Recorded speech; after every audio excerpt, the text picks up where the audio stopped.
Hi, everybody. We're the Skeleton Crew, and today we're going to be talking about the first dinosaur that we get to see in all of its glory in Jurassic Park, one of the officially rated most magical movie moments of all time. We're very excited to be speaking to you about Brachiosaurus. Before we get into it, Woo! I just got to do the YouTuber thing and remind you that if you like our videos, you should like our videos and leave comments on them and subscribe to the Skeleton Crew. Every little bit of engagement we get helps us find new viewers and helps us grow the channel even more. I also want to remind you that we have a Patreon channel, or not a Patreon channel, we have a Patreon account that you can support us on. And if you support us on our Patreon, you can access our patron only Discord channel. That's what I was trying to say earlier. Um, the Patreon Discord is a wonderful and rapidly growing community of Skeleton Crew fans. We're having a wonderful time interacting with people there. There are a lot of other benefits for different tiers of support.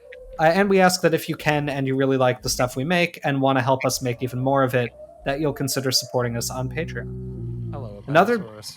hello, Abydosaurus's head. Um, Another very brief announcement, just to keep things moving along tonight, is that we're going to be doing a couple of events in October related to the Society of Vertebrate Paleontology meeting. The Society of Vertebrate Paleontology, or SVP, is the main professional organization for vertebrate paleontologists like us. Our annual conference is always in late October, sometimes early November, occasionally a little bit earlier, but always in the fall. And that meeting is coming up this year. We are going to be doing a panel at the virtual companion meeting to the physical in-person SVP meeting.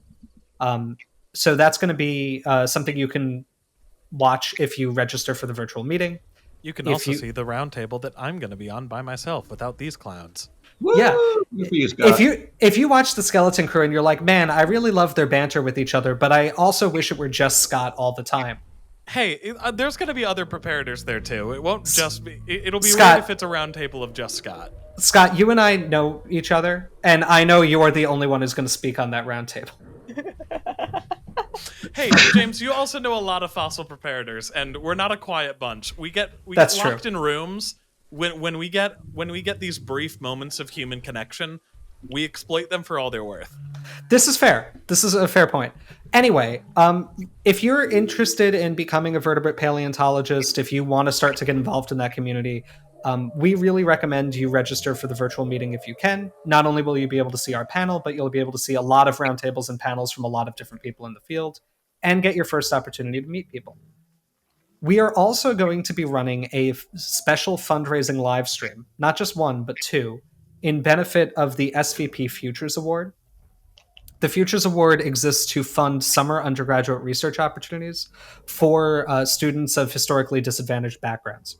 This is a really, really important thing to boost diversity and inclusion within vertebrate paleontology, and we are big supporters of the mission of the Futures Award. We're trying to raise $10,000 this year after the wonderful success that our community showed in our Trevor Project live stream back in June. We're trying to raise a little bit more this time, but it's for a good purpose. Raising that amount will allow us to fully support two issuances of this grant. So, two students who will be able to do summer research and get involved in paleontology. This is an award that might benefit some of our audience members one day. We really want to do what we can to support it. So please plan to come to our two live streams, one of them in the beginning of October, date to be determined, and one of them at the end of October on October 29th. The first one's going to be a short intro live stream to kick off the fundraising effort. The second one is going to be another marathon effort where we're probably going to lose our sanity, and I might try to boot up Call of Duty again. We'll see. No. We'll all try to boot up Call of Duty. Right. And right, I they might had the crash the update. stream. Oh man. Right. So, Perhaps I'll win again. perhaps Alex will win again. Maybe I'll win. This Maybe is not we'll how all I win. win. We will all win if we hit that $10,000 mark. Exactly. If you give us $10,000 for the fundraiser, we will reward you by winning. We have complete control over whether we win or not. If we don't win, we're forever banned from SVP. Enough of that.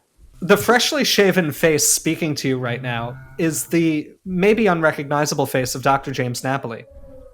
This extremely youthful paleontologist is a postdoctoral researcher at the North Carolina Museum of Natural Sciences and North Carolina State University. I must look as old as the sands of time, for I have never shaven my face in my life, and for that I apologize, I suppose, for inflicting this upon you. Anyways, my name is Amelia Zietlow. I'm a PhD candidate at the American Museum of Natural History. And this sentient beard with a human attached to it is Scott Johnston, the vertebrate paleontology fossil preparator and technician at Harvard University's Museum of Comparative Zoology. And I'm one of those weird people that when I shave, I look much older. That's unfortunate. It's really weird. I gain like 10 years. Weird. I look younger if I shave. But that's not really true because I am he who is beyond time. I have always been and I will always be. I can't do anything. I'm just unfortunately stuck outside of time. It's very bad. It's very boring. But my name is Alex Rubenstahl. And my position is PhD candidate. And my geographical location is Yale University.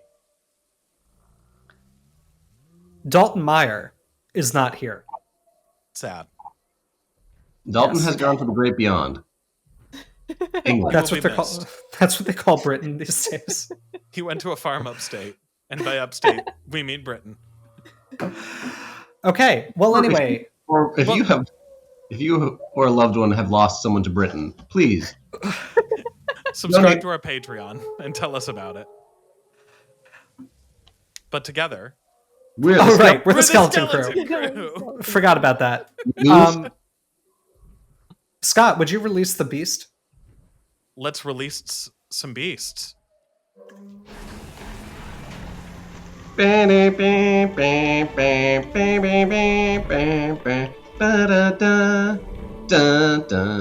Copyright. They I was have thinking the such a second one. dramatic exit. It really befits what they do in the movie, I think. It's the same camera angle. They do this whole sweep up, just like in the movie. It makes me so very happy.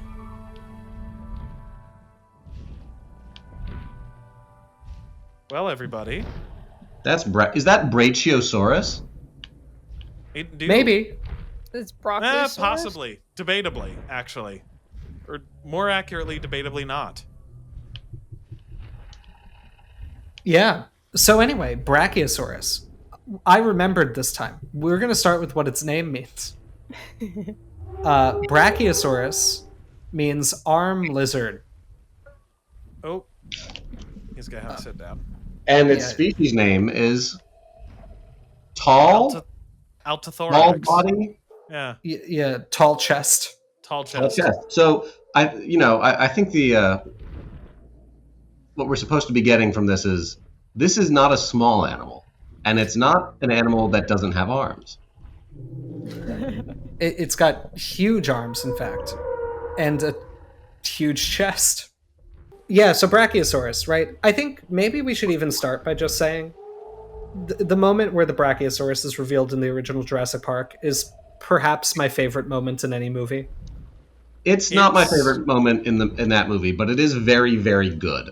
What's your favorite moment in that movie, Alex?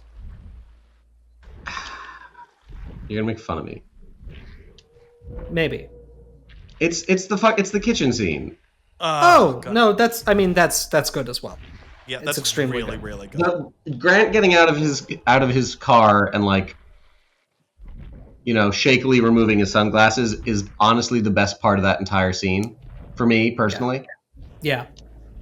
Right, no, they do. It's something I didn't realize until I was older, but they do such a wonderful job at conveying, the complexity and overwhelmingness of the emotion they'd be feeling back then. Or not back then, in that kind of situation. Yeah. Sure. That, Right. not only is this wow, oh my gosh, what a beautiful creature. This is an animal that I never thought could possibly exist alive. Right. Right. And just the magnitude of that, watching, I never understood why it looked like Dr. Grant was going to start pooping, but I realized he was collapsing with emotion once I was an adult. Yeah, it's a wonderfully done scene. I will say, I think maybe my absolute favorite moment in Jurassic Park, and you will really make fun of me for this, is that 12 seconds where they're watching the Gallimimus stampede and the T-Rex that's explodes also out of pretty the good. trees. That's also a really good one. It's the only one that feels undoable with their special effects at the time. Oh my god, yeah. It's broad daylight. It's so dynamic. There's environmental interaction. It's so much CGI, and it all looks good. The other one that always hits me is the blink and you'll miss it. Just like couple like frames of when they first meet the Triceratops, and Ellie is like holding its nose horn and petting its face, and there's just tears streaming down her face while she's laughing, and I'm like, I feel that. You know what? No, I can't say it's my favorite scene, but it's a scene that doesn't have any dinosaurs in it. But Ellie Sattler and John Hammond's conversation. Oh my god, it's such a good scene though. Is probably the best scene in that movie. In terms of like character work. Yeah. Excellently done. I mean, Jurassic Park. Jurassic Park's a good movie. Just what a good movie. Yeah, it's a good movie. And most of the scenes are excellent. I can't really think of any that don't. No, they're all good. They're all good. It does not miss. And just all the little detail, like the guys in Spanish being like, "I bet you he falls." Which they don't subtitle, so just like speak Spanish or loser or lose. It's also good. It's also good. Such a good movie. Oh my god, the sequels suck. Every other movie, like they're not really bad. Well, two of them are, but like just in comparison, it's like watching like a 5-year-old mash together his very expensive dinosaur toys. It really is like every once in a while I've done like movie marathons where like my friends have been like, hey, let's watch all of the Jurassic movies, and it takes like a whole weekend, and it's so long and it's so tired, and then like by the end of it I'm just like, why the hell did I do this? And then at some point I'll rewatch the original Jurassic Park, and I'm like, god, I get it. Like, man. And Lost World has like echoes of it, and Jurassic Park 3 has great Stan Winston stuff, but like, no, it's whatever. We're not gonna get on the Stunlock. We've Stunlock before. Yeah, no, I mean, it's a good movie. This scene is one of the most, I think, just breathtaking. I wish we could experience it for the first time again as adults. I wish we could experience it for real. Oh my God. Well, I do as well. My parents have told me about when they saw Jurassic Park in theaters, and I think I told this story in our Jurassic Park retrospective, so I'll keep it very brief. But they said, like, because they just went to the movie, and the marketing, I don't think, showed the dinosaurs in a tremendous amount of detail. It didn't show them, like, at all. Okay, I wasn't sure. I mean, I never really saw the original trailers. Well, I can't speak to, like, magazines and stuff, but the original trailer is, like, is footage not from the movie. It's them, like, digging up amber, extracting it, drilling, needling, and, like, and the narration is, Al, please, shut the He wants to talk about his favorite parts of Jurassic Park. It's like in 1988, they made a discovery. Where a natural preserve for dinosaurs. Jurassic Park is where it happened. This is like that story, essentially like that. And it's just that's it. That's all you got.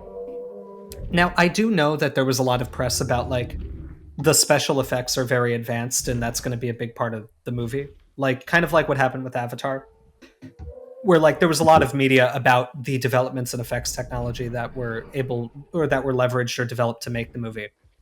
But like people were kind of going in blind a little bit, and my parents have told me that when they saw this movie together, like it was just everybody in the audience gasped simultaneously when you first see the Brachiosaurus.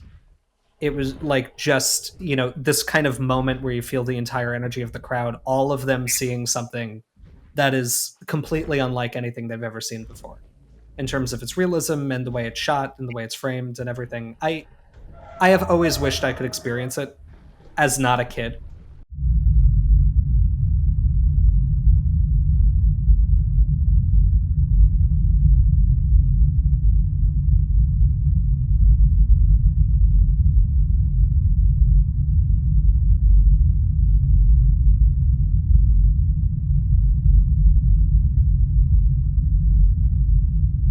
So here's the interesting thing about Brachiosaurus. It's tall. It was very tall, and it was the largest sauropod dinosaur known when it was discovered, which also meant it was the largest terrestrial animal known. If you had like old dinosaur books as a kid, I had a lot that were like hand-me-downs or that my parents found in thrift stores and everything. A lot of them would have said Brachiosaurus was the biggest dinosaur, right? Some of them would go a little broader and say like biggest animal to ever walk on land. Mm-hmm. Now, this dovetails into where Alex is going to want to start talking about phylogeny. But that's not true anymore. It is not. But it was at some point. All true. Paleontology is a kind of evolving truth. Right. Now, Alex. We're going to do the phylogeny. Do the phylogeny. Welcome to phylogeny land. It's a one big tree. Welcome to the world tree. Welcome to We're in the trees now. So, when we're talking about sauropods, we're usually talking about neosauropods, which have two major groups. More like There sauropods. They're very cool. Oh. Thank you, Scott. They are neat. There are the diplodocids, or diplodocoids, and these are our long neck, long tail. We've talked about Abydosaurus, and we've talked about Margosaurus, and we've talked about Diplodocus on this channel so far, which are all those. And then there are macronarians, which refers to their big nose, their Christopher Moltisanti noses. It's a Sopranos joke. We do a lot of those. It's a good show. Now, we've talked about Camarasaurus, but this is the other group of giant neosauropods, generally characterized, again, by a huge opening for the nares, as well as having less weird teeth. They're still different and strange, these spatulate things, at least in Camarasaurus. But the teeth kind of do go along the actual whole body of the row, and unlike diplodocids, they're not focused at the front like horrible monsters. Look, see? Oh my god, they actually did the teeth like correct. Look at them. They're spoon-shaped and they have the right are they actually grinding surface. And they've got they've got the central ridge and everything. Yeah, that is genuinely impressive. It's probably because it was in the movie, I think, right? Anyway, hold on. Yes, cool and based. Macronarians are really neat. They're probably the most. I think they're more diverse than diplodocids, but yeah, they are. They emerge probably in the Middle Jurassic, and then they persist right until that asteroid hits. And this includes things like titanosaurs and Camarasaurus, like I already said, but it also includes Brachiosaurus. Now, Brachiosaurus is a brachiosaurid. Very exciting, very creative naming conventions there. It's amazing that the first discovered brachiosaurid was Brachiosaurus. Wild how that worked out. That's a really good coincidence. Yeah. And so things like Brachiosaurus, these brachiosaurids, are members of a larger group, a larger group that is within macronarians called Titanosauriform.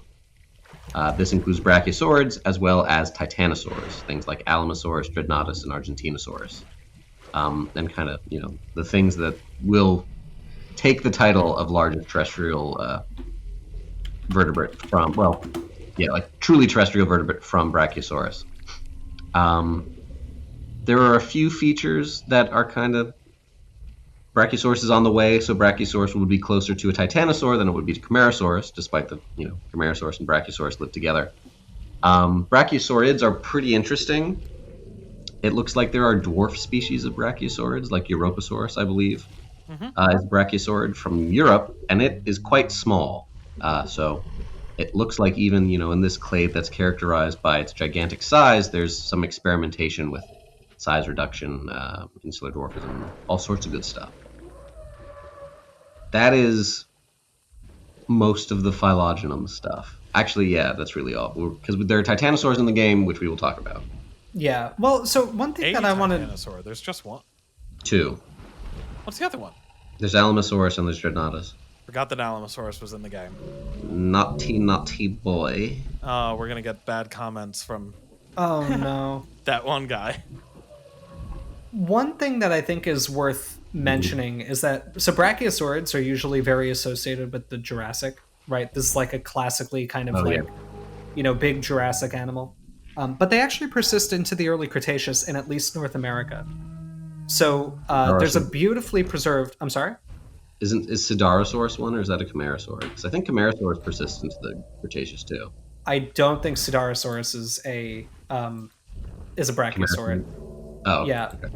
Well, there's But Sauroposeidon's a brachiosaurid, right? And that's oh no, I'm sorry. Sidarosaurus is. I apologize. Yeah, so Sidarosaurus is. Sauroposeidon is actually not. oh, it's not. No, it's a Somphospondylian. Oh. Oh, Oh boy, I can't silly wait to me. talk about. I'm dreading phylogeny for Titanosaurs. Where I have to be like, I got to get the Charlie Day like tack board up behind me. Yeah. Is that what- Yeah. No, so Sauroposeidon is usually reconstructed as being like Cretaceous Brachiosaurus. Yeah, But that's how I always Sauroposeidon- saw it. Right. It is more closely related to things like Alamosaurus and Argentinosaurus What than a it is to great name. Brachiosaurus. Sauroposeidon is among the most inspired dinosaur names. and what a shame it's not a marine reptile. Such a good name. Yeah. Well, no, not necessarily, because even though Poseidon is oftentimes thought of as just the ocean god, he's also the god of earthquakes. Right. Which is why I got the name. Yeah. Oh, okay, never mind. So I'm if ignorant. you derive it out, its name roughly translates out to the lizard of the earthquake god, which is so cool. It's pretty But good. the one Name. I wanted to bring up that has a beautiful skull is Abydosaurus, which is yeah. from the Albion Aptian of Utah. So this is like there's a lot of stratigraphic uncertainty, and I don't know if it'll actually resolve as being from this time. But this is an animal that could have maybe seen like Deinonychus and Acrocanthosaurus. That's an ecosystem we usually don't think about as having like super massive sauropods. And I don't think Abydosaurus is like particularly large for a brachiosaurid, No, but it isn't. it's a good size. Yeah. And this was an animal that was there. Oh, sorry. Yeah, it's just one thing that is increasingly clear as we find more stuff is that like the early Cretaceous would have looked a little bit more like the Jurassic biologically than we usually think it did. The boundary for in a the fauna. while. Like the late Cretaceous in Western North America looks nothing faunally like the Jurassic. But the early Cretaceous would Sort have of. probably been, yeah, sort of. It's transitional, as you might expect, but there's like iguanodonts, or things that we would have once called iguanodonts. Like Tenontosaurus and Camptosaurus are kind of similar animals, right? You've got brachiosaurids, you've got big allosaurs, Anyway, Although just a little note. Yeah, I mean, yeah, I don't want to get hung up on, what does it mean to look like a Jurassic environment? No, I think we can do that at some other point. But Abydosaurus is interesting because it is the only sauropod I know of that is mainly known from its skull. It's actually there's quite a lot of other there's quite a bit of other material. So it's like it's a very complete skull, nearly complete skull with neck vertebrae, and then oh my god, wait, I'm sorry, I'm looking at the list right now. Partial Sorry, skulls man. from 3 other individuals. No, it's Jesus. good. And Abydosaurus dear is audience, real good. you might be asking yourself, why do they care? Why do we keep talking about skulls? That's because sauropod skulls are made of paper mache, and the second the animal dies, it dissolves into dust. This is to say, they're very rare in the fossil record, and so preserving one is very important. It's every single time someone finds a skeleton of a sauropod, it's that one vine. So no head, smash is fine. Yeah, funny. pretty much. Yeah, and Abydosaurus is known from a lot of them. It actually, I didn't even realize this consciously. Abydosaurus is also from, nearly a rock unit that my postdoctoral supervisor, Lindsay Zano, studies a lot. It was found at the base of the Mussentucket member of the Cedar Mountain Formation. So, according to Wikipedia, its estimated age is 104 million years ago. That's pretty young. So it is existing basically as late as some of the latest diplodocids, and it's seeing the radiation of some of the truly giant titanosaurs. Yeah. But it's a beautifully preserved skull. I think a lot of our reconstructions of what macronarian skulls look like are based on Abydosaurus nowadays, but they are also based on an animal called Giraffatitan. Ooh, transition, segue. And a hush goes over the room. Real Skeleton Crew superfans might be aware that I was on a paper in 2022. This was actually supposed to be the subject of our first Skeleton Crew video. And we were so weird in front of the camera, and the recording platform kept crashing so much that we never edited it and never posted it, and it will never be seen by anybody. But I was invited to be a part of the paper about the Tyrannosaurus species nightmare that unfolded in 2022 by Dr. Thomas Carr, Amelia's old undergrad advisor. After I did a lot of work on the manuscript, he actually made me co-lead author on the paper with him, which was really, really kind of him. And I'd done a lot of work on the statistical end to show that T-Rex does not statistically break into multiple species. So superfans of the Skeleton Crew might be a little surprised to hear that I am going to say something nice about Greg Paul's taxonomy. I want to emphasize for our viewers, I don't dislike Greg. I actually was tremendously inspired by him early on, and I think he's an exceptional artist, and he's done a lot of good for our understanding of dinosaurs over time. It's kind of sad for me that we've wound up in a pretty heated professional dispute because I have no ill will. He's a good guy, as far as I know. So in the 1980s, I believe, he was studying sauropod remains and concluded that the skeletons of Brachiosaurus altithorax, the specimen that was found in the western US by Elmer Riggs of the Field Museum of Natural History, before the Field Museum even existed. He was digging for the Field Columbian Museum, which was the version of the Field Museum that existed during the Chicago World's Fair. Before it was That's so cool. Before the present building was built. Amazing. It really the Chicago World's Fair is fascinating. I love learning everything about it I can. But Germans had been doing a colonialism in Africa and were digging in the Tendaguru Formation, where they found a lot of really good sauropod material, and among that, a nearly complete skeleton of an animal called Giraffatitan, or an animal that they called Brachiosaurus bronchi, right? Greg Paul decided that the specimens were different enough that they should be different genera, and so he named the genus Giraffatitan. And that's been broadly accepted. I'm sorry? I just think at this time it is worth pointing out, what do we actually have of Brachiosaurus? Oh, that's a good point. We have a lot of individual isolated things that have all been referred to Brachiosaurus that don't amount to that much of the skeleton. We do have a bit of a skull, correct? Yes. We have some of the front and back of the skull. Anything else? Of the skull? Or Yeah. No. Well, there's a little bit of mandible. Well, I imagine we have some arms, because we had to call it arm lizard. Yes, in fact, there is one very famous picture of Elmer Riggs during the dig of this incredible animal back in 1900 of him laying down next to the humerus of Brachiosaurus. Iconic. It's a really iconic paleontology picture. Wait, Scott, I think you may have just practiced preparator erasure. Is that not Riggs? That's not Riggs. That was his preparator. Oh, the turns table. He's not. No. They're gonna exile him now. Wait. Join us here for the last episode of the Skeleton Crew. You don't have your retainer with you to behead you. It would be dishonorable. Oh, yeah, that's a good point. I can't believe I just did that. I know. Genuinely. Yeah, that's H.W. Menke, who was Elmer's preparator and field assistant. Yeah. I feel genuinely awful about that. Can we do an Elmer Fudd type joke? So anyway, sorry, Scott, but continue. No, yeah. You can't do it. You can't go on. No.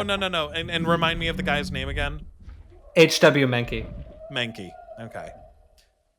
Maybe okay. Menk. I don't know how to say it. I'm gonna guess Menke.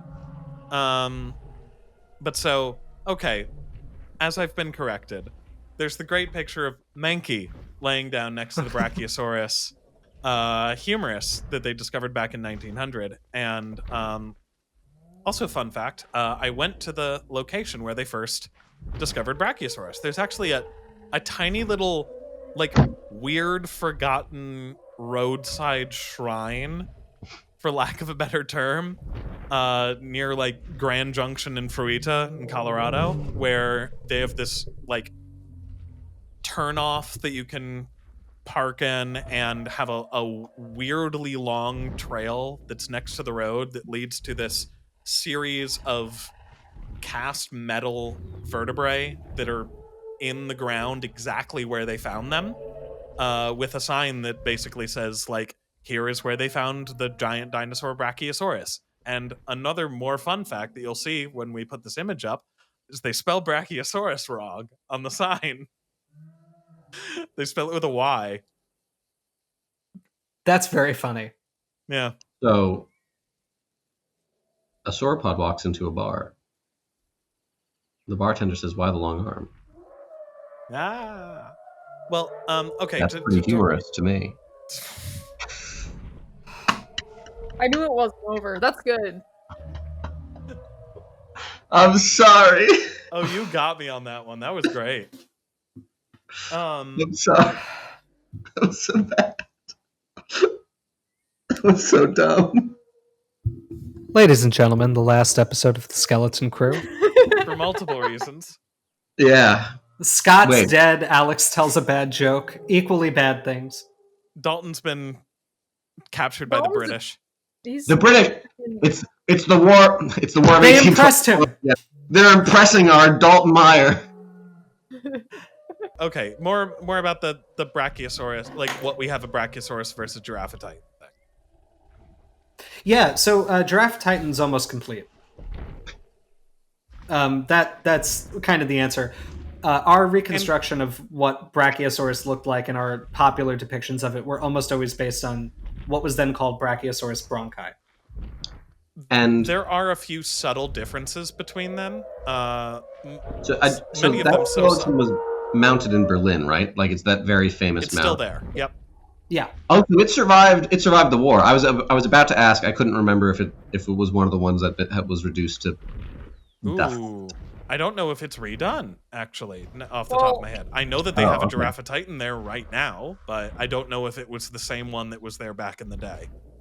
Was Berlin as hit as bad as Munich was? Because, like, Munich was hit because that was where people were headquartered. I think Berlin was bombed pretty bad. The Soviets were not too kind to Berlin. No, I know that. I just don't know if, like, the museum suffered as much as the Munich. I know Berlin was bombed. I've been there. You can still see traces of it. Isn't there still a big crater outside the museum in Berlin too? I didn't get to go to the museum myself when I was there. I recall a different spot where it's like it's a church that was hit and they left it up. Okay. Yeah, so a lot of material of Brachiosaurus was actually destroyed during the or of Giraffatitan maybe. Giraffatitan. Was destroyed during the war. But I don't know if the Museum for Naturkunde was hit like directly. God, that's German words sound cool. Amelia, how was that pronunciation, by the way? That was pretty good. That was pretty close, yeah. Thank you. Because Spinosaurus was in Munich, right? Yeah. Yeah. Yeah. Okay. Well, sorry, I don't mean to distract us too much on it. It was just something I was curious about. Yeah, no, I mean it's worth bringing up. A lot of fossils that weren't Spinosaurus were destroyed. Mm-hmm. I think we frequently. I believe Cladastes lyodontus was a holotype that was for some reason in Munich. I might be wrong. I know it is gone. It is no more, and it was never described, of course. Yeah. What about Yeah. No, never mind. But no, the mounted Brachiosaurus survived. I don't think the mount had been. This is how like kind of entrenched it is, right? Yeah. I don't know if the mount had been built yet. Okay. I don't know. I can't imagine it was. Right. Okay, fair enough. I'm reading about it right now to check. Well, while you read, I'll think out loud, which is gang, cool friends, comrades, Countrymen. countrymen. Now, I think it's safe to say that we all think that this reconstruction of Brachiosaurus is pretty neat and very pretty and good to look at. I do want to say one last Giraffatitan thing before we move on to whatever you're segueing to, Alex. Is that okay? Fine, that's fine. Go ahead, Yeah. go for it. To give the audience a little bit of a peek behind the curtain, we did have a bit of a debate before recording today's episode of, do we actually reconstruct the environment here as the Morrison and have this be, as the game says, Brachiosaurus? Or do we do as the game does but not as it says and have this be the tendaguru and have this be Giraffatitan?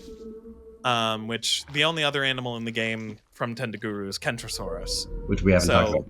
Which we haven't talked about yet, so it would have been here by itself. But we made the executive decision to do what we've done for all of the other animals in the game that aren't what they say they are, and just take the game at its face value and have this be Brachiosaurus. But we did have that debate of, like, functionally speaking, every time you see Brachiosaurus, it's Giraffatitan. There are some differences, but they are very minor.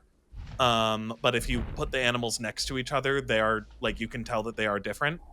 But yeah, okay. Well, so it kind of helps. continue. Well, what I was just thinking, what we could do is there are noticeably different models for this animal in this game. There are. Let's go We find could that do- other one. We could do Giraffatitan as like that. Well, I don't want to give a bad rap to Giraffatitan because tipping my hand, there it is. You don't like the JP3 design? I f***ing hate the JP3 design. That's fair. It doesn't look good in the movie, and it doesn't look good in the game. It doesn't bother me a lot, if I'm being honest. I don't hate it. Look at that. I meant to segue into we all like the design of the Jurassic Park Brachiosaurus, but is this what we think the animal looked like today? Oh yeah, no, not really. What would, maybe what are some of the changes? Well, one of the big ones that always gets pointed out is actually a what might seem like a very minor, nitpicky sort of feature to anybody who isn't a paleontologist, not for the fact that it was highlighted in the movie, in that there's the one scene where they're up in the trees and they get woken up by the Brachiosaurus, and it's adorable and lovely and fills my heart with so much love and happiness. But the one that has the cold, and it sneezes on Lex, and it shoots snot right out the top of its forehead. As you can see on the model here, that the nostrils are right on the top of its head, which is accurate to the skull. That is where the nares are, the opening that the nostrils come out of. But as we've understood dinosaur soft tissue anatomy, especially sauropod soft tissue anatomy, a whole lot more, the nostrils probably would have been down closer to the end of the snout. And something I just realized in looking at the JP3 Brachiosaurus is its nostrils are down farther, but not down to where we think that they would be. Also, its snout is so narrow. It's so weird looking. I think also, right, well, yes, so there's that, which is definitely a good thing to point out. There's also, kind of something that has changed as we think about sauropods is how thick their necks would have been. Mm-hmm. This is a little thin, and also the angle of their necks. Right, I think it's thought Brachiosaurus didn't have quite as vertical, more kind of a horizontal, like not horizontal. degree. Sorry, that's the wrong word because it's certainly not horizontal.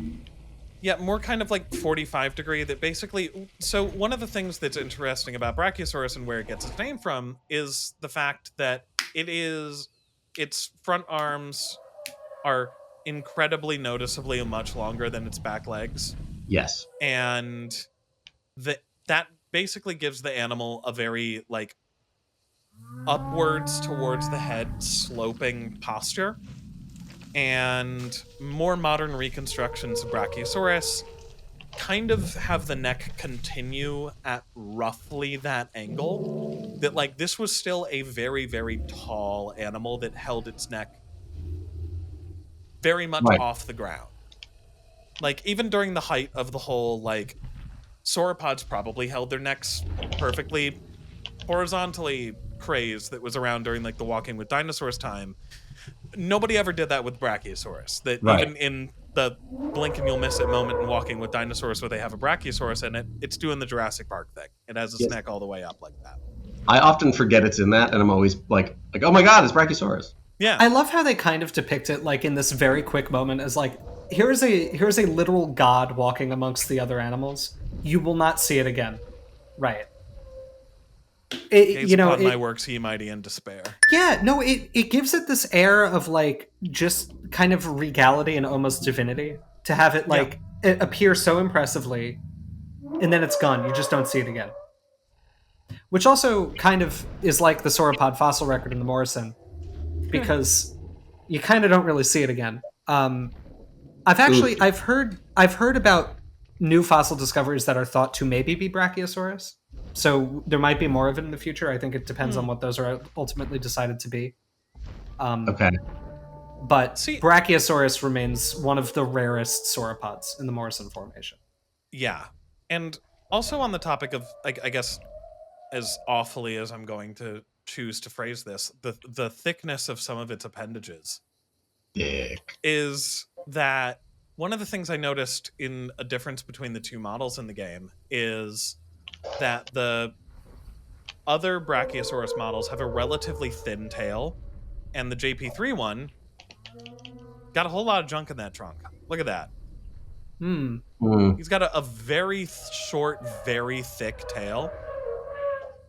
You know what's actually kind of interesting? Honestly, I don't think that that's that far off. No, from my knowledge. I think that actually this is kind of unfortunate, but overall, the JP3 model might be the more accurate one to what we think it looked like. Minus the head.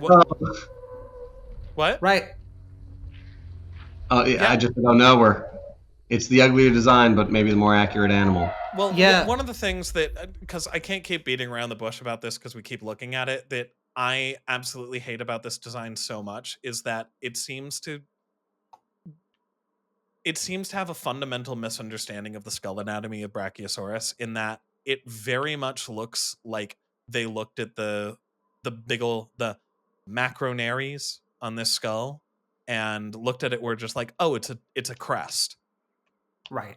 Because it's so narrow when, like, if you look at the other Brachiosaurus, like, it is obvious that, like, it is a raised bump on the head, but it isn't as pronounced as it is on the JP3, and it's also the mouth is a whole lot more narrow, which I do remember that is something that is one of the differences between Giraffatitan and Brachiosaurus, and I do not remember which one has the more narrow face.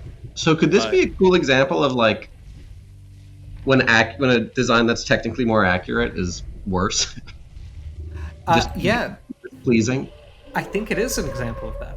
Sorry, Amelia, you go ahead.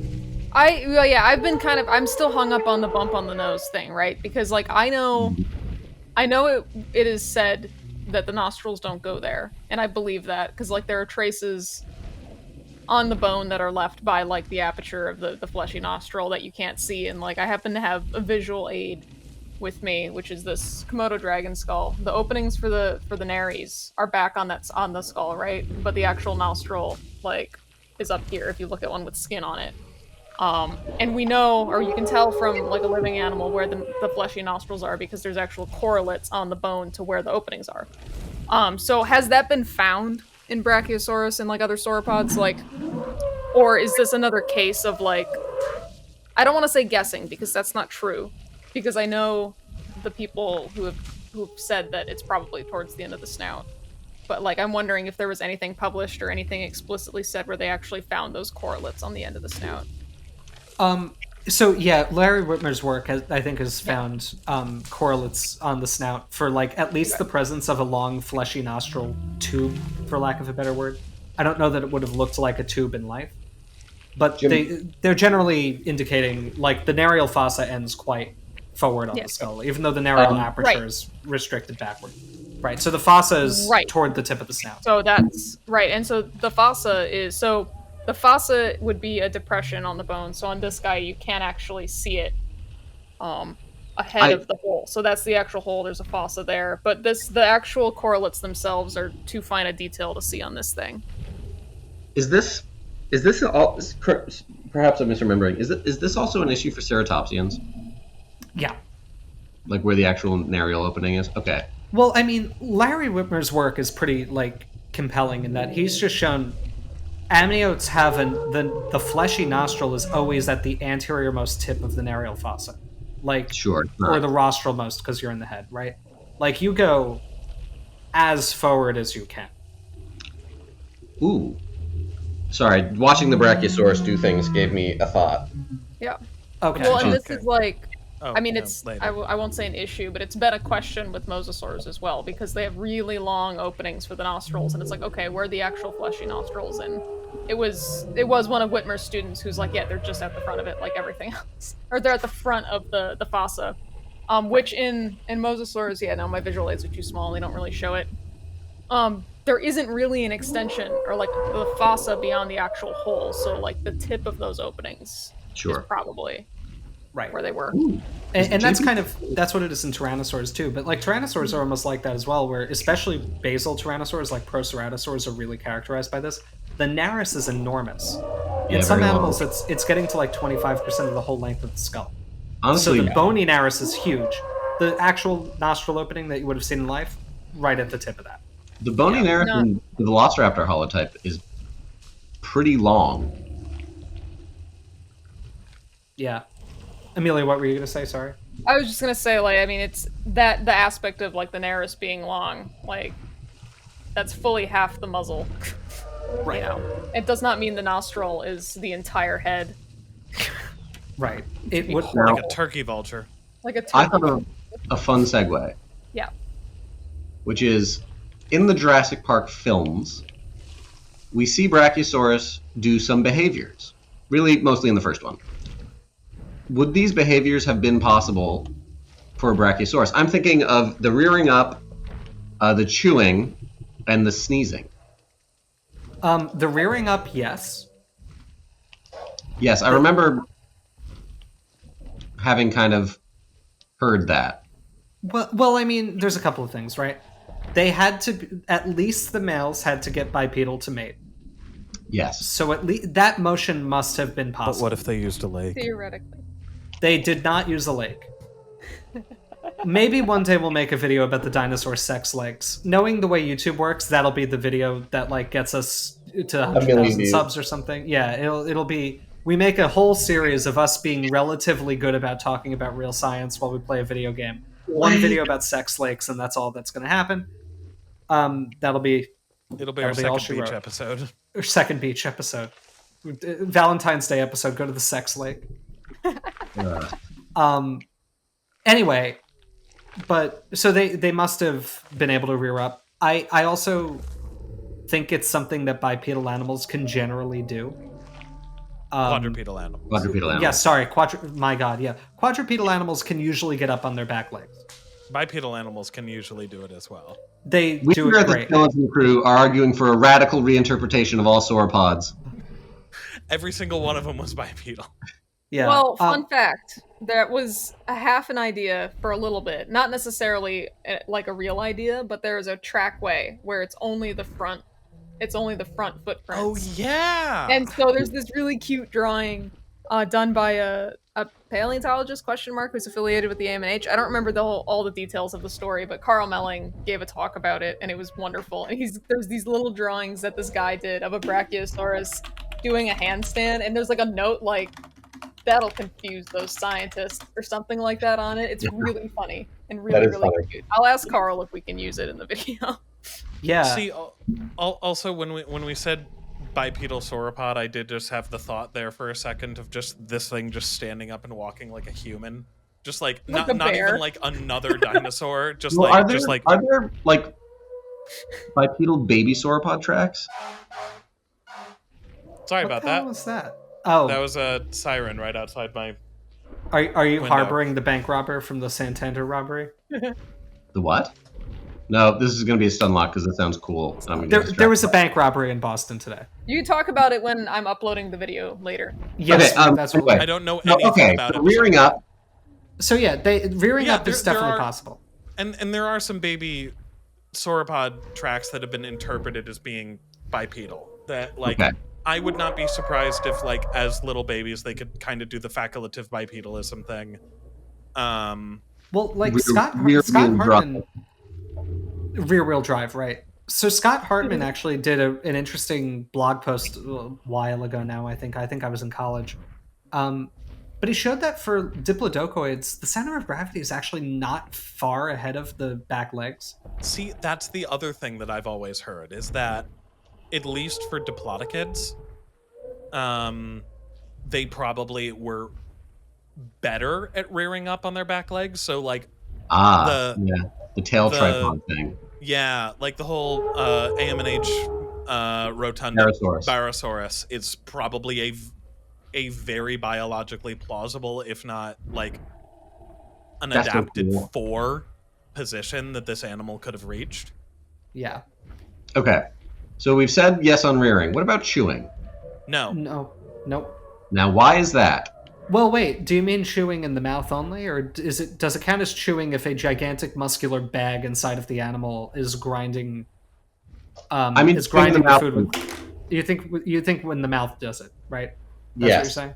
It's No. only We what can the talk mouth. about gizzard stones, but yes, first let's address, could a sauropod chew? We've talked about hadrosaurs and ceratopsians kind of being able to sort of chew with these dental batteries, but the answer is no, they couldn't. Mouth don't work like that. They're snipping and swallowing.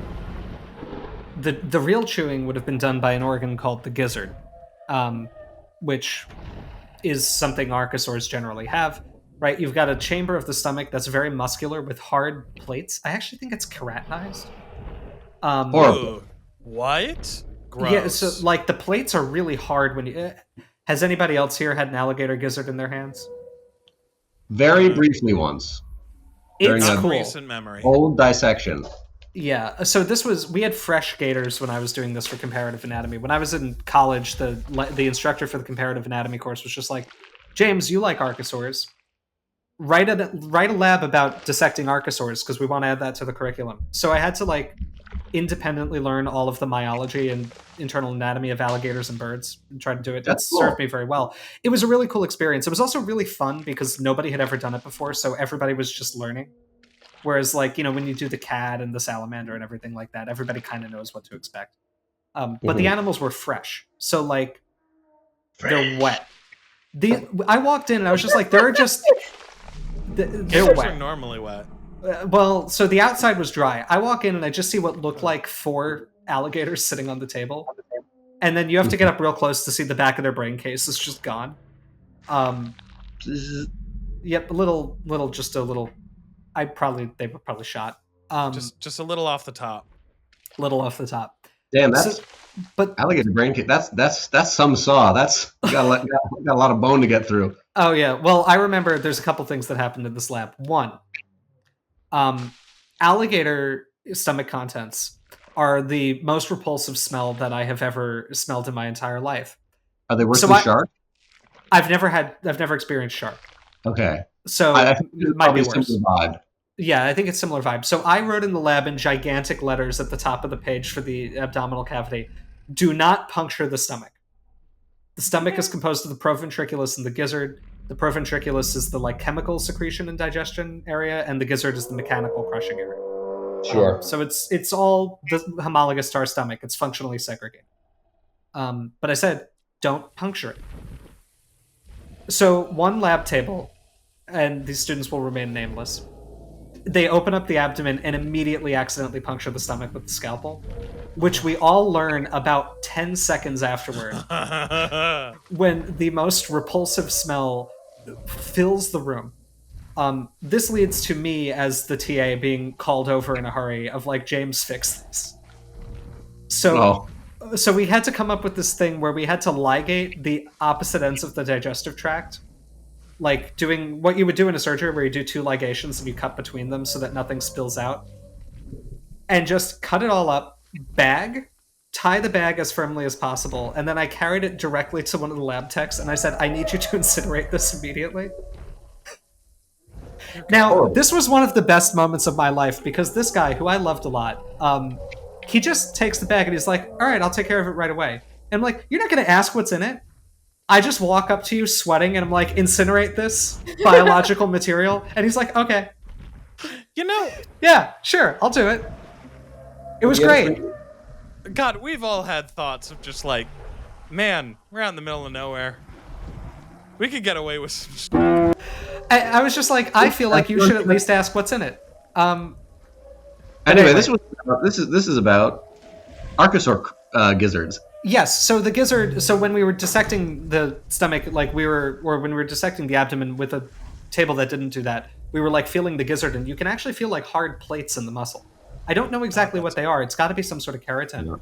Yeah. But it's this really it kind of forms this flat grinding thing, and the muscle just will kind of pull them together and smash and turn and everything. It's really neat.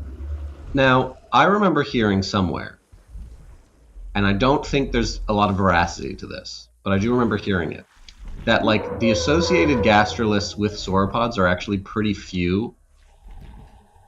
I think there's actually something to it, yeah. I've heard that as well. And maybe what we're finding are not actually they're gastroliths. Yeah. I'm ignorant of this, so maybe I'm misremembering, but I thought I had remembered hearing that somewhere, sometime from someone. Yeah, and if memory serves, I think I heard something as well that possibly went along with it. There was the evidence of gastroliths in things or that rather gastroliths are present, but they aren't doing what we think that they are in the aiding digestion. That it's more that they're accidentally brought into the body. It isn't a thing that's intentionally being done. Listen, the animal weighs 50 tons, and the brain is about this large. Right. I accidentally ingest a couple rocks every day, so exactly. I imagine something like that.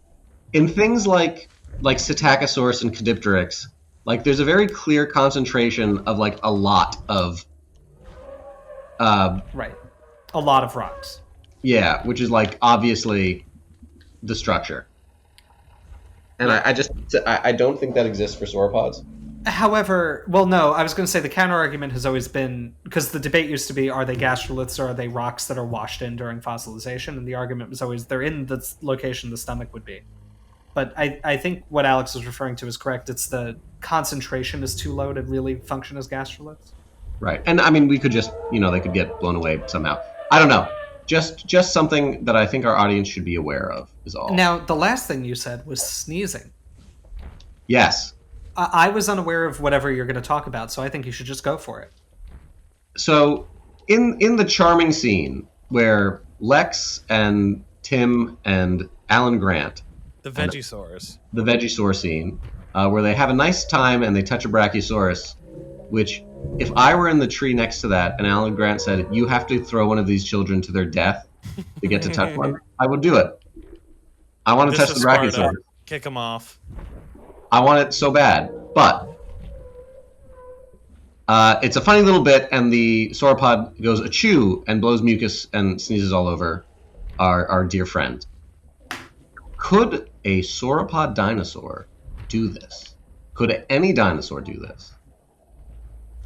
Yes, is the answer. Okay. So I remember hearing somewhere once, and this might have just been a completely unverified internet thing with no further truth or importance to it, that mammals, are sneezing, can sneeze because they have a diaphragm. This is, if you have heard this, please let me know, because this is definitely not true, because birds definitely sneeze and lizards can sneeze. If really, what sneezing is you're irritating the nasal passageway, and if air moves through it, air can move through it in both directions. So yeah, if you irritated their little nose, the Brachiosaurus would probably go achoo. That's the fourth behavior. Would a Brachiosaurus die in a pyroclastic flow? Yes. Now, Nope, they're immortal. dinosaurs, unlike humans in that absolutely atrocious film, are very sensitive to superheated ash. Right. If you're Your body is 70% water, and the heat of pyroclastic flow would make all of it boil instantly. well, not if you're a dashing, handsome man like Chris Pratt. Right. Yep. I've Sometimes- actually heard that homophobia can raise your body's water's boiling point. I don't actually know if he's homophobic. I don't know. It's widely suspected. It is I was also going to very say- ironic that a man whose name is Crisp Rat is fireproof, apparently. That's pretty Did I good. tell you guys? Sorry, did I tell you guys when I watched the newer Suicide Squad movie, and they had the rat actors were named, and one of them was Crisp Rat. That's fantastic. I know. Yeah. I don't remember the other one's name. But That movie is also really good. Alex, you were talking about with behaviors that were exhibited in the scene, and also a behavior that the Brachiosaurus is repeatedly exhibiting in this game Loud. is holy. They're so loud. Right. That's a good point. I'd forgotten.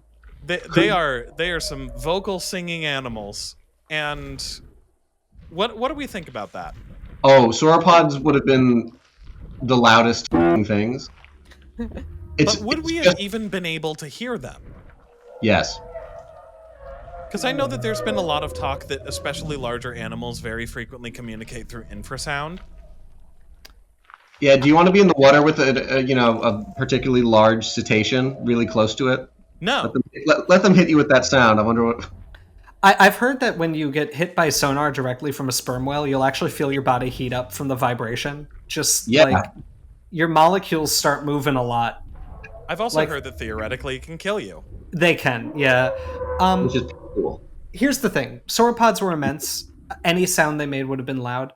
I suspect a lot of it was probably subsonic for us. Because as Scott said, infrasound is what large animals use to communicate over really long distances. Yeah, Infrasound is just like sound at super low frequency. It travels for miles. Elephants do it. There's actually a very interesting hypothesis that I've seen. So infrasound can cause you to hallucinate because it'll actually vibrate. It vibrates your eyeballs, so it can cause you to start seeing things. That's so cool. It creates God. it creates visual phenomena. But what's really cool that I've heard is that buildings that are supposed to be haunted are often recorded to have tremendously high background levels of infrasound. That's the ghost. So either you can read it as the ghosts cause infrasound, or buildings are said to be haunted because for whatever reason there's a lot of infrasound at that location and it causes you to hallucinate. Oh, So that's you start fascinating. seeing. Side note. This is a Mythbusters episode. They tested. I don't think there was a strong correlation. There were definitely like some people that. So what they did is they set up. It was a Halloween special. They set up these creepy little cabins. They set up 3 creepy cabins and they invited people to just sit in there for a little bit. And they told them that a bad thing happened in one of them, and they had to guess which one it was. And one of them had an infrasound machine in it, or whatever. Oh, I don't believe the results were significant, though. Because there were a couple people being creeped out by a couple of the buildings that did not have the sound. So it was not a strong correlation. And it seemed to be very, individual. Can you imagine, being in the water, just you're in a boat, it capsizes, you have to swim under the water to get out, and you just come out of the boat, there's 60 feet of water above you, and you get warm and you start hallucinating just horrible things in the water because the sperm whale is just checking out what's going on. Yeah, it's just like, what's that? And you're like, what is happening to me? Trying to live. Yeah, I'm fighting for my life. He starts swimming in the wrong fucking direction. I also do want to say that, even though we're saying that, probably these, especially for the size of the animal, very high-pitched sounds that the Brachiosaurus make in this game and in the movie, God, I love the sound design. I do fits too. the animal so well. And this is a great example of what I like to call verisimilitude. And Yes. by what I like to call, I mean, this is the term for this. James Is- has coined this term. Yes. He made it up. It didn't exist before James. No, it did not. It did not. I've coined this idea. But the idea being that when you're doing special effects for a movie and you're doing sound design, what you need to do is pick sound cues and design the sound such that it sounds like what you expect something should sound like based on qualities. Yes. And they did this a lot for Jurassic Park. I think it is a weird kind of backwards thing. Generally speaking, the larger an animal is, the lower pitched its vocalization should be. But we expect very big animals to have high pitched sounds. Why is that? Because the largest animals we ever encounter are whales, which have a completely unique system of vocalization but have these high pitched screamy calls, and elephants, which also have a very derived system of producing vocalizations and have high pitched screamy calls. So But even only though sometimes, and most of the time they use infrasound that we can't hear. right, So and it's but I more mean, that the stuff that we hear is the high pitched stuff that they do occasionally. and it's also the stereotypical like elephant trumpet sound. Oh, Like yes. they Yes, do a yes, lot yes, of yes, really yes. low things we can hear too. But so it means that our expectation is that an animal this large would sound like this, Trumpety. trumpety, singy, Mm-hmm. right? Even though in reality, an animal this large would probably be like really, really, really cool low pitched sounds. This is reminding me of that one meme of like that I'm sure all of us get sent by our family and friends on Facebook relatively frequently of like scientists discover that Stegosaurus had a very nice singing voice because it's a nice idea. Yeah, that single Oh, right, yeah. clickhole article is more accurate a depiction of how vertebrate paleontology was an works than I would. onion. It's clickhole. It's their BuzzFeed parody site. Yeah. But vertebrate paleontology is more like that than y'all might think. Well, on that pessimistic note, Well, I Should have we rank one more this thing thing. to the species. Oh yeah, viewer. no. yeah. Amelia One more has thing that I thing. want to say that's really stupid, but you've brought up memes. I want to address the meme that also drives me insane about how Brachiosaurus would wear a necktie. If it would be Oh. under the chin or at the bottom of its neck. Do you Oh. wear your necktie right under your chin? No. Like stupid. Or like the more recent one, was it we were just talking about this, right? With the dog, like how a Suchomimus. dog how would the dog wear pants? How would Suchomimus wear pants? No, it was Like how any other Suchomimus would vertebrate. smoke a cigarette. Oh, I'm sorry. Yeah, right. I forgot that's what it was. Anyway, there is an answer to that question, and it is at the base of the neck where you wear a necktie. So Every while single one of those has an obvious answer too. It's just Okay. Well, let's debate one while I'm loading this thing up into the species viewer because I have experienced one of those like thought questions that actually did genuinely stump me, Okay. and it was when and homology did not help me, but it was when I was decorating for Christmas this last year. Mhm. And I got a bunch of these tiny little Santa hats, and I was putting them on all of my little skeletal models on my bookshelf. And I was face to face with the question of how the would Parasaurolophus wear a hat? Behind the nose. Behind Yeah. the nose. Homology, Definitely. right? So the horn rather, the crest on Parasaurolophus is the premaxillae and the nasals. Yeah. So that's right here. So it would be over the brain case on the back of the head. Hmm. It's only answerable if you're aware of how supremely and divinely messed up the skull of Parasaurolophus is. Well, you might also body be horror. aware if you saw the Titan video where we talk about the horrible crest that's actually the nose. Yeah, God, they're terrible.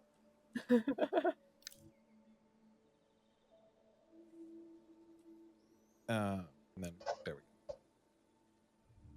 Where'd it Okay. go? I hear do this. Call of Duty and I don't see Alex.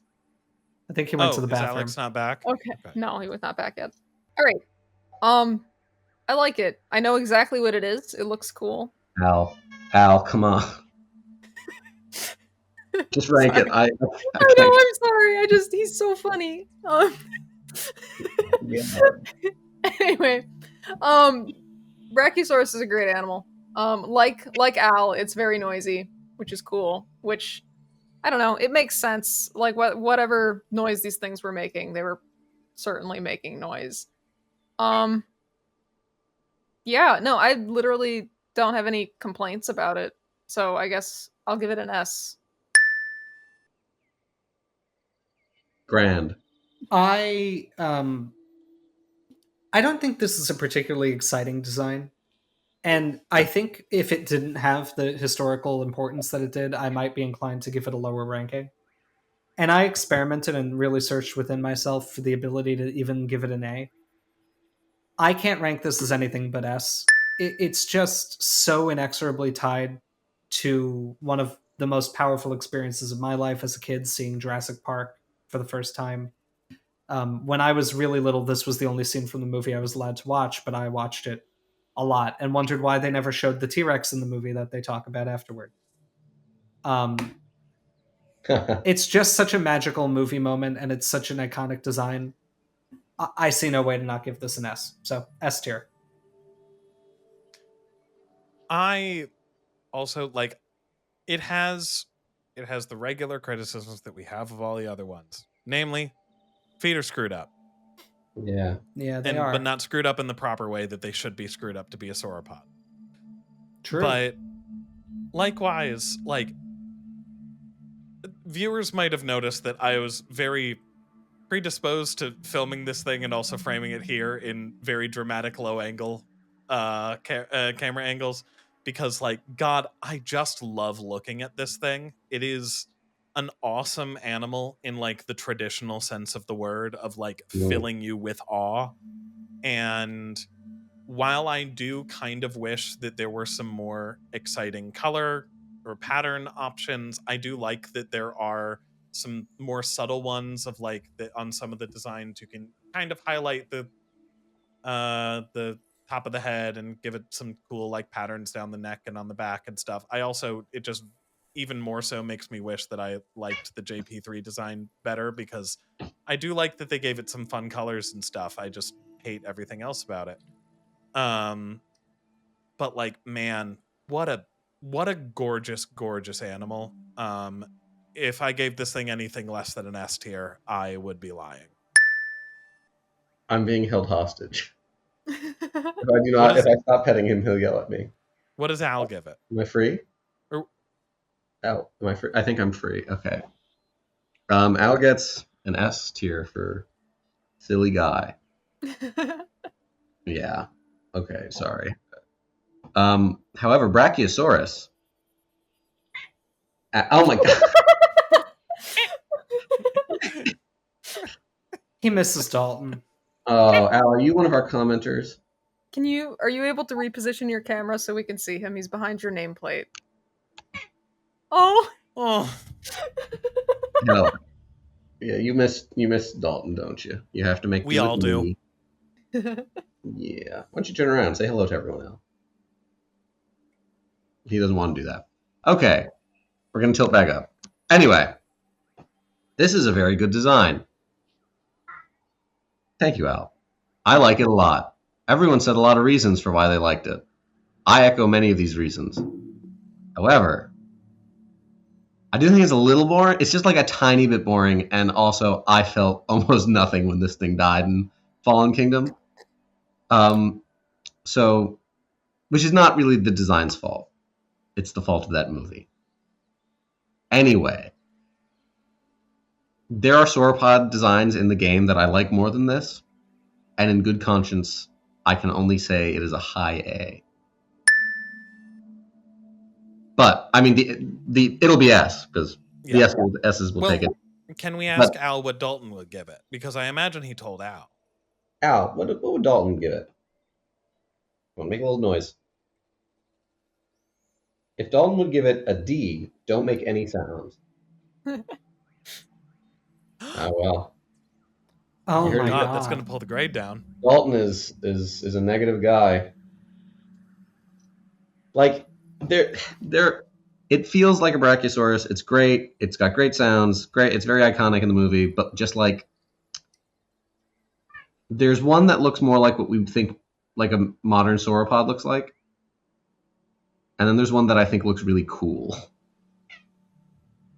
And also, where did we put our Margosaurus? Was that A or S? I think that was A. Okay, I would put this about as, yeah. So, yeah, I stand by my A. We do have a Dalton opinion that's not Al's opinion.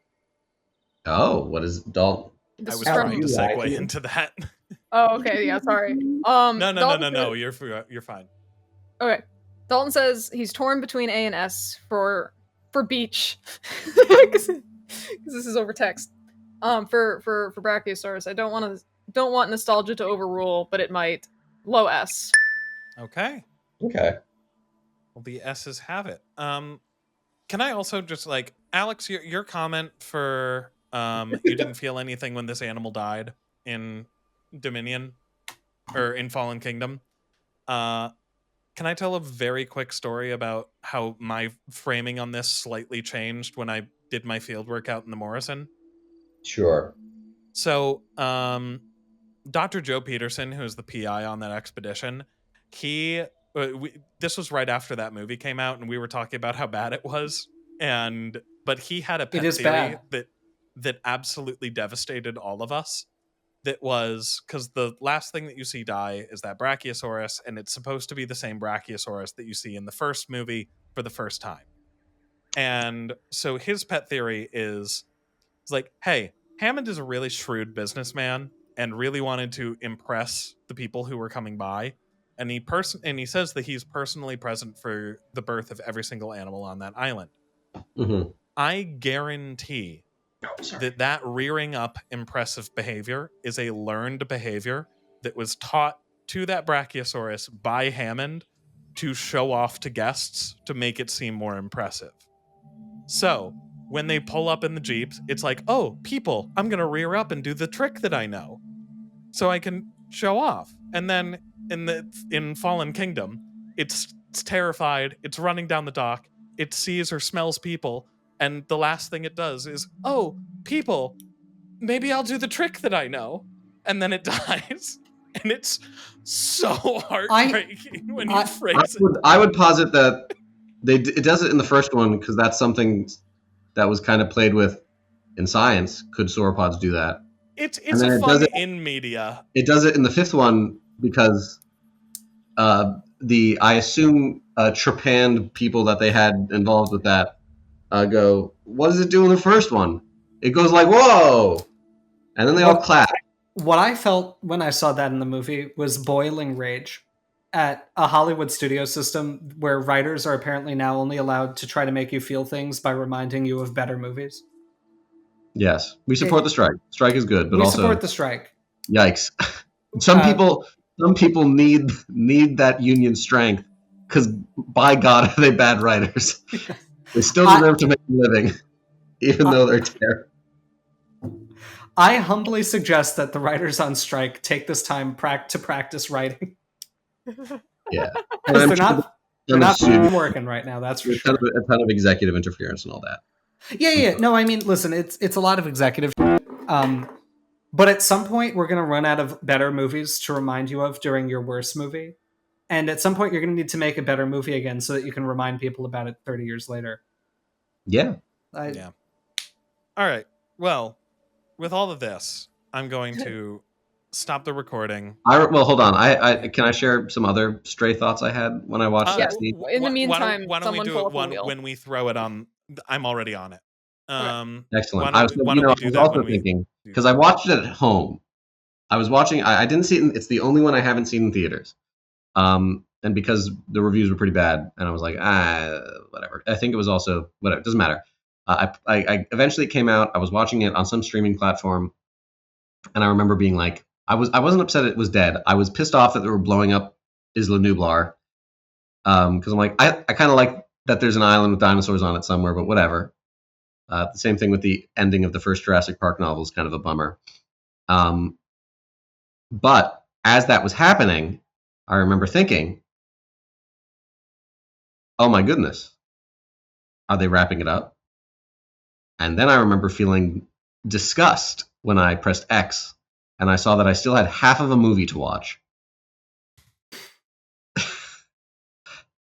There is no worse feeling. To get there. And you know what I didn't do? I didn't finish it. I paused it and I never went back to it. And then I watched apparently I missed the last like 3 or 4 minutes, and apparently cool stuff happened. So I did eventually go back maybe a year later and finish it. But when the little girl says, they're just like me, and then releases all of them. I was hungry and very bored, and I went up to get food, and that was the end of that. Apparently, not apparently, like a dude gets murdered and his arm gets ripped off, and the T-Rex and the Carnotaurus fight over him, which was cool. But I'm sorry. I really liked Jurassic World Dominion basically until the Brachiosaurus reared up, and it's not because I was nostalgically sad, but like I was kind of enjoying just how dumb the movie was. Oh, it was like it was like nearly B-movie tier. Like it was just like, yeah, there's an island with dinosaurs on them, and they're running from a volcano that is actively erupting, and they're gonna stop while they're fleeing from the fucking volcanic eruption to fight because there's people nearby. It was just so stupid. With the B-movie exception being it is shockingly well shot. The because they had gorgeous. J.A. Bayona was directing it. He's a good director. Yeah. It's just he didn't rewrite the... Did he write it? He's probably not going to hire us as a consultant after this. Yeah, check that. No, because it's great because Michael Crichton, a very prolific and pretty good writer, right? No, it was written by Derek Connolly and Colin Trevorrow. Oh, well, let's not rag on Colin too much. Derek Connolly. Never mind. I don't care. Anyway, doesn't matter. But like, because right to do the Lost World, because it's obviously aping Lost World, right? Yes. Island, mainland. Great, that's fine. That's not a novel or useful insight. It is a novel. Very funny, but that's the point, right? Michael Crichton, a very good author who wrote many, good books, could not for the life of him make that idea work. He's like, they're like, you got like a year. They didn't give him a lot of time. He wrote it. They based a movie off of it. The movie was fine. It was pretty good. I liked some of the parts. Jurassic World Fallen Kingdom is like, you take the same setup, but instead of hiring Michael Crichton, you hire... Do you know that Ben Shapiro writes fiction novels, or at some point did? Oh, you take someone with the Ben Shapiro level of writing ability, in which every man who is more than 6 feet tall is said, he was a bear of a man. This is repeated multiple times. He'll just reuse the same descriptive term in the same sentence. You take someone stupid like Ben Shapiro, and that's who would write the novel that this book was that this movie was based on. It's so bad. It's a terrible, terrible movie. None of the oh my god, the character. Oh Breathe. It's okay. You're safe now. I could not for the life of you tell. Like, I could not name any of the characters in that movie. There's mean hunter guy, possibly two evil business suit guys. One who looks weird. Well, there's obviously Chris Pratt, but Owen something. I know Owen Grady. And there's Bryce Dallas Howard, who I like normally. They introduced new characters too. There was the dinosaur veterinarian who had never seen a live dinosaur before. that line, which like wild. How'd you get your fucking license? In that case, I'm a dragon vet. I've never seen one before. I'm a licensed veterinarian for dragons. Oh, and there was the guy from Lost, the guy who screams, who's the scream guy. Oh, the guy from Detective Pikachu. Well, I think he was in the first one, wasn't he? No, he wasn't. No? Okay, I'm misremembering. Yeah, no. Hey, let's put this thing on a tier list. Oh, yeah, let's put it on a tier list. I forgot. Is that the bit we used in this video series? I forget. Yeah, generally. Okay. So, okay. Brachiosaurus goes in S tier. Yes. Yeah. We really haven't gotten a lot of the stinkers in this. No, we've been doing pretty well, and also I think we're realizing that a lot of these designs are pretty solid. Yeah, but we're lucky. We haven't gotten that many of the bad ones. I can't wait. I think my least favorite dinosaur in this game is going to surprise people. Ooh, I'm looking forward to finding out. It's not the one you think it is. Ooh. But that one does suck. Is it Kronosaurus? Kronosaurus is awesome. I'm sorry, Leopleurodon. No. But that one's also very bad, and you just reminded me of how bad it was, so maybe. It has Remember, a it neck has a beard. neck. It has a neck beard. Okay, let's spin the Okay. wheel. Did, let me Spin that out. spin that. My own hair. Wheel. Spin the We- wheel. Do the Jeff Goldblum pose for the spin. Oh wait, did you spin it? I wasn't watching. It's spinning right now. Right, I'm in now. Ooh. Oh my god! Hey, Oh. Okay. I'm really looking forward to this one. Is this our first Aussie? Aussie, oi, oi, oi. Oi, oi, oi. Yeah, it is. They're only, First there's of 4. Yeah, there's 4 in the game? one marine reptile, 3 dingosaurs. Yeah. This is actually probably the one I would rank lowest of all of the Australian ones. And it's still pretty good. So that's just Hmm. Really, evidence. I Well- prefer it vastly to the. Well, Minmi. find out our thoughts about it next You time. don't like Minmi? All right, we'll get into this later. Yes, find out our thoughts about. Why are we getting such a bad echo? Me? Oh, it's because streaming. Sorry. Ah, I'm just going to stop streaming now. You know Aw, what it buddy. is. Okay, please, let's wrap up Yes. this video. yes, we must. All right, guys. Well, that is it for the video. Tune in next week, and you will Bye-bye. see our. No, it's not. Stop. We have to read out the patron names. They give us money. And again, announced SVP. Yes, Yep. yeah. So just a reminder that we're going to be doing a lot of really cool events for the Society of Vertebrate Paleontology meeting this year. We're going to do our panel during the virtual meeting, and we're going to be running 2 fundraising streams to benefit the SVP Futures Award, which goes to broadening participation in vertebrate paleontology, which is something that is very important. Now, we have a lot of Patreon supporters, so we are going to now thank all of them. So on Thank screen, there will be a scrolling credit list of all of our patrons, and I'm going to give a special verbal shout out to our patrons who are exceptionally generous and support us at the Gorgosaurus tier or higher. And as of the recording of this video, these patrons include Benjamin Seepser, nickname 3110, Philip Fico, Andrew Niddle, Dan O'Kyrus, Florida Man, King Zashu, Max Ironpaw, Noah Riccio, Pythonic, Riley Sherrow, and Wheat. Yeah. So anyway, guys, thank you all very much for your continued support of the Skeleton Crew and everything we do.